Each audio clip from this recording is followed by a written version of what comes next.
Muito bem, vamos falar um pouquinho sobre algumas diferenças com relação ao que o movimento espírita brasileiro prega, né? E o que era que o espiritismo havia definido já como doutrina, como corpo doutrinário, né? Fundamentos muito importantes. Existem inúmeros deles, tá? A gente vê isso cotidianamente no nosso estudo, mas eu gostaria de demonstrar para vocês aqui três deles que são bastante interessantes e que demonstram o porquê é tão importante estudar a Revista Espírita, tá? Eu vou colocar na tela aqui para ficar mais fácil de ver. O primeiro deles é a questão de não se evocar espíritos. Então, o movimento espírita brasileiro, o MEB, né? Ele se baseia nessa, principalmente nessa questão aqui de Emmanuel, né? Onde ele diz que na questão 369 do livro O Consolador, né, psicografado pelo Chico Xavier, ele diz: não somos dos que aconselham a evocação direta e pessoal em caso algum, tá? Isso para mim hoje é muito, muito, muito estranho. E eu não estou aqui para dizer se é proposital ou não, se esse espírito era mesmo Emmanuel, se não fosse, se ele queria causar confusão. Não, vamos fugir disso. Vamos nos ater à questão científica da doutrina, tá? E a questão científica da doutrina nos manda analisar tudo que venha dos espíritos com base na razão e com base naquilo que já havia sido estipulado, né, como princípio doutrinário pelos mesmos princípios, pela mesma metodologia, tá? Então, a gente vai ver lá, por exemplo, em Kardec, lá na Revista Espírita, a gente recomenda o Kardecpédia para o estudo da Revista Espírita, tá? E outras obras, com exceção da Gênese e de O Céu e o Inferno, porque são baseadas nas versões adulteradas das mesmas, tá? Então aqui, olha, a gente tem, a partir de março, se eu não me engano, esse quadro aqui, ó, Palestras Familiares de Além Túmulo, onde Kardec fazia evocações, não só Kardec. Às vezes ele apresentava evocações de outros grupos, tá? Inclusive de grupos familiares bastante particulares, tá? O que difere muito do cenário atual, né? Onde diz que não se deve evocar espíritos fora do centro espírita, né? Então aqui, olha, a gente tem, por exemplo, esse primeiro assassino Lemer, em março. Esse aqui foi um dos casos que mais chamou a atenção no nosso grupo de estudos, né? Porque ele já demonstrou aqui uma coisa muito interessante. Demonstrou princípios, né? De que esse espírito desse assassino, ele escolheu aquele gênero de vida tentando lutar contra tendências que ele tinha antes. Mas que talvez por uma falta de preparação, de um conhecimento maior, ele não foi capaz de vencer, ele acabou sucumbindo, né, a esse gênero de vida e errou novamente, né? Ele demonstra que as vítimas desse espírito, as pessoas que ele assassinou, esse espírito mesmo fala, né, que um dos maiores martírios, uma das maiores torturas para ele, era ver essas vítimas perdoando eles, né, seguindo em frente e ele tipo ficando lá para trás parado no tempo, né? E pior, ainda tendo que lidar com a troca de acusações com os antigos parceiros de crime dele, né? Que foram os três enforcados juntos. Poxa, evocação de um assassino, tá? E aqui, olha só, ele foi executado em 31 de dezembro de 1857 e ele foi evocado em 29 de janeiro de 1858, certo? Menos de um mês depois. E o que o espiritismo, o movimento espírita diz, né? Que além de você não poder fazer evocação, ainda tem toda aquela questão de que tem que esperar muito tempo, porque o espírito isso e o espírito aquilo, e Kardec demonstra, né? Frequentemente o contrário dessa situação, tá? Então, assim, a gente precisa pensar e sair dessas falsas ideias colocadas por deturpações diversas, né? Porque, primeiro, isso é muito útil, isso é essencial para o desenvolvimento da doutrina espírita, depende das evocações, a retomada do espiritismo e a sua continuação doutrinária, né? E não existe isso de que só pode ser feito no centro espírita, tá? É claro, sempre repito, isso não quer dizer que eu vou me juntar aqui com alguns amiguinhos, vou lá sentar numa mesa e vou evocar um espírito para perguntar o número da Mega Sena, para fazer qualquer tipo de pergunta tola. Isso não é legal, tá? Não é legal, não é legal nem com os espíritos, porque eles se sentem usados. E quem vai chegar ali vai ser um espírito que é brincalhão, na maioria das vezes, ou que quer provocar algum tipo de dificuldade, né? Então, isso não. Mas tendo um conhecimento, estudando o Espiritismo, a Revista Espírita, e tendo um bom propósito para isso, não existe proibição, tá? E não existe isso de que, eu vou evocar, esse espírito vai colar aqui. No caso desse espírito, o assassino Lemer, Kardec demonstra na Revista Espírita de dezembro de 1859 que justamente esse espírito, um leitor da Revista Espírita, teve piedade dele e passou a fazer orações por ele. Esse espírito acabou se aproximando mais desse leitor, ele tentou até se manifestar, provavelmente de forma física, por fenômenos físicos, né? E depois esse leitor foi buscar entender melhor, houve a evocação desse espírito que estava ali, ele descobriu que era o espírito do assassino Lemere, que ele era querendo agradecer, porque ele estava fazendo aquelas preces e ele estava ajudando eles, né? Então, tem que pensar muito melhor sobre isso, né? Ainda falando sobre as evocações, a gente tem em março a rainha de Oude, que foi uma rainha em vida, né? E aí sim, e ainda como espírito, carregando muito orgulho, né? Enfim, nariz empinado, né? Então ela falava com eles como se eles fossem nada. E eles demonstram ali a dificuldade, né, que ela passava. Vamos lá, ainda em março, Dr. Xavier, questões psicofisiológicas. Então, Kardec evocava todo tipo de espírito de todas as camadas sociais, vamos chamar assim, né? Possíveis, reis, rainhas, plebeus, espíritos de pessoas sábias, espíritos de pessoas muito simples, espíritos de criminosos, espíritos bondosos. Ele evocava de todo tipo de espíritos e apresentava também evocações justamente para buscar desenvolver a doutrina, porque existe importância na análise psicológica de todos esses espíritos, né? E aqui, inclusive, olha, na revista de julho de 1858, essa evocação aqui foi muito interessante. Porque Kardec identificou que no grupo de, se eu não me engano, de Nova Orleans, nos Estados Unidos, né, estava se manifestando um espírito de um padre, né, dando comunicações interessantes. De repente, eles apresentaram uma comunicação que fugia totalmente, né, e que falava alguns disparates. Kardec percebeu isso. E ele não só evocou os espíritos que estavam se passando pelo padre, como também evocou o espírito do padre, né? Então ele colocou como se fosse assim os três na salinha da diretora ali, né? Para conversar com os três, né? E ali ele desenvolveu um diálogo muito interessante que demonstra, né, muito bem o porquê eles agem dessa forma, por que o espírito do padre permitiu que aquilo acontecesse, né? E isso acontece muito, principalmente Kardec demonstra isso, principalmente entre aqueles que não estudam com afinco a doutrina espírita, porque deixa passar alguns buracos ali, deixa passar algumas coisas que justamente servem para que esses espíritos que querem causar dificuldades desenvolvam suas falsas ideias, tá? Então, a gente precisa pensar melhor sobre isso, né? E como eu disse num vídeo recente, né, e repeti aqui, o desenvolvimento do espiritismo depende da retomada das evocações de forma científica e com conhecimento. Vamos ao próximo.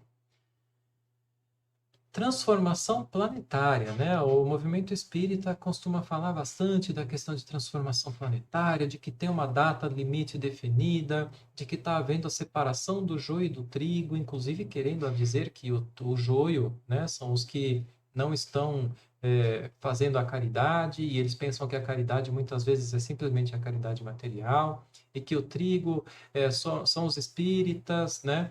E que a gente precisa isso e precisa aquilo. Fala de que quem vai herdar, fica preocupados, né, com quem vai herdar a terra, né, preocupados em nascer, se vão nascer com a mesma família, no mesmo lugar que gostam, né? Então, isso daqui tem uma diferença muito grande com o que Kardec e o movimento espírita da época, né, que estudava, já havia entendido, porque Kardec apresenta isso de forma frequente na Revista Espírita, né? É muito interessante notar que muitos espíritos evocados naquela época diziam que saíram da Terra, né? Morreram aqui como personalidade e foram reencarnar em outro planeta. Outros disseram que vieram de outros planetas para encarnar na Terra, né? Então, assim, por que é que a gente está tão preocupado se a gente vai herdar, né, a Terra? Se a gente vai ficar aqui, né? Não é, ou às vezes até, porque eu gosto muito dessa cidade, eu quero muito. Tudo bem, a gente gosta, às vezes, do lugar que a gente mora, a gente gosta da nossa família, cria vínculos, né? Só que esses vínculos têm que ser pensados de forma espiritual, né? E nós, como espíritos, né, quando desencarnamos, quando morremos, e quando temos principalmente um conhecimento um pouquinho melhor, a gente vai fazer escolhas muito melhores, né? É, e que dão muito mais proveito. Eu quero dizer o seguinte, né? Hoje eu sou o Paulo, estou vivendo aqui no Brasil, né? Na cidade de Sorocaba, eu tenho tal família e tudo mais. Estou aprendendo, estou buscando aprender, estudar, né? Me melhorar, tudo mais. Aí eu tive esse conhecimento aqui, digamos que eu morro amanhã e vejo lá no plano espiritual, me analiso, eu percebo que tem algumas coisas que eu preciso me melhorar e que de repente algumas coisas que eu preciso melhorar poderiam ser muito bem auxiliadas, desafiadas, né? Por exemplo, entre a população japonesa, digamos, né? Digamos que eles têm hábitos lá que vão me ajudar a desenvolver um hábito melhor com relação a tal coisa, né? Então, eu, como espírito, posso escolher, ou, digamos, entre aspas, me candidatar, né? Solicitar para reencarnar no Japão, né? Quando a gente diz, né? Quando os espíritos dizem que a gente pede permissão para reencarnar, né? Não é que a gente vai lá e pede para um espírito, olha, por favor, eu quero reencarnar de tal forma, e o espírito fala, não, você não vai, né? Quando se diz isso, né, é que existem, é claro, os espíritos que auxiliam em todo esse processo, porque a gente não está sozinho, né? E que muitas vezes um corpo, isso é dito no livro dos espíritos, né? Um corpo, uma criança que vai nascer, antes que ela esteja se desenvolvendo, ela tenha vários candidatos, né? Porque vários espíritos podem ver ali uma questão importante para eles, uma existência que vai ajudá-los, né? Então, faz parte desses espíritos auxiliar nesse processo, tá? É isso que quer dizer, né? Uma coisa muito importante, né? É a gente parar com esse negócio de ficar apontando para os outros e julgando e pensando, olha, eu sou o trigo, aquele ali é o joio, viu? Olha, eu sou espírita, aquele outro ali, aquele ali não vai herdar, não, né? Em primeiro lugar, a gente precisa entender, né, que quando Jesus disse como herdar a terra, ele estava se utilizando de uma expressão muito comum naquela época, que eu até separei um trechinho aqui. A maioria dos comentaristas menciona que herdar a terra poderia ser traduzido herdar o país e não o planeta Terra, né? E parece que era uma expressão proverbial judaica, indicando qualquer grande bênção, né? Ou seja, ele não estava falando em herdar a Terra como planeta, como esse pedacinho como esse globo aqui flutuando no espaço, vamos dizer assim. Não é isso, né? É receber uma grande bênção, ou seja, aquele que luta por se desenvolver com relação ao bem, né, que se desfaz das suas dificuldades, papapá, papapá, ele tem uma bênção, no sentido de que ele próprio se abençoou com esse esforço, né, e por conta disso ele está mais próximo ao bem, que é o, o reino prometido, né? Então é isso. A gente tem que pensar que a Terra, gente, ela vai deixar de existir um dia, né? O nosso sistema solar vai deixar de existir um dia. Nós, como espíritos, não vivemos no tempo, certo? O tempo para o espírito não existe. Então não faz sentido nós nos desenvolvermos, né, para conquistar a herança da Terra, né, ao invés de, por exemplo, nós irmos para planetas melhores do que a Terra, inclusive no sistema, na questão física, né? Planetas que têm uma existência muito mais leve, livre de doenças, livre dessa materialidade tão pesada, né? Então tem que entender isso.